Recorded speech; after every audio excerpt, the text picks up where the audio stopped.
Hi, this is Carrie Cooper for Guitar Centre's Focus on Rock.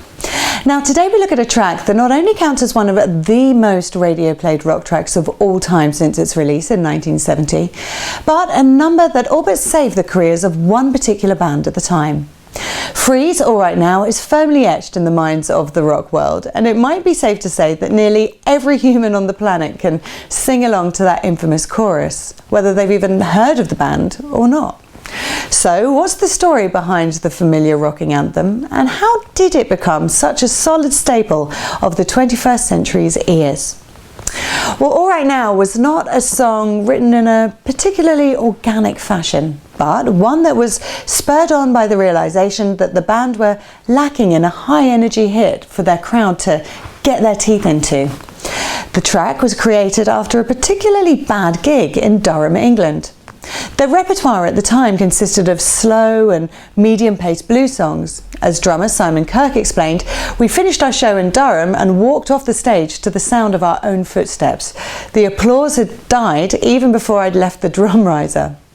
When we got into the dressing room, it was obvious that we needed an up-tempo number, a rocker to close our shows."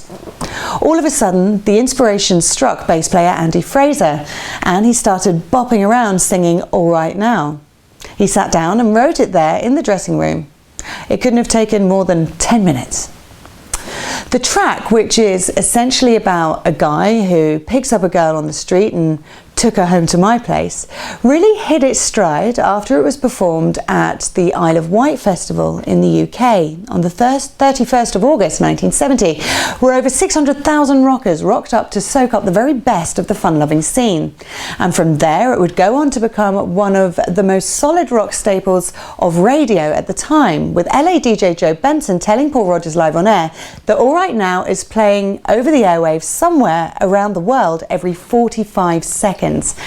To put it in some context, All Right Now was voted #1 in 20 territories, and by late 1989 had garnered over 1 million US radio plays, a figure that would triple over the next 25 years according to BMI, thanks to a number of successful, if bizarre, commercial hookups.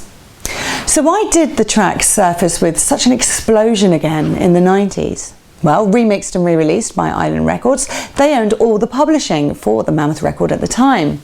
They approved a few ads without checking with the band, and one good result was Wrigley Spearmint's advert with a handsome guy and the girl seductively sharing a stick of spearmint gum on the bus.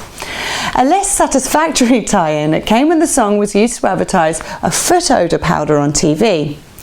You use this stuff on your feet and the song comes on to signify that your feet are all right now.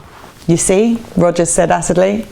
I rang Chris Blackwell about it, and he had it taken off pretty smartly. This is Carrie Cooper for Guitar Centre's Focus on Rock. Shop for the greatest selection of music gear on earth in store or at guitarcentre.com.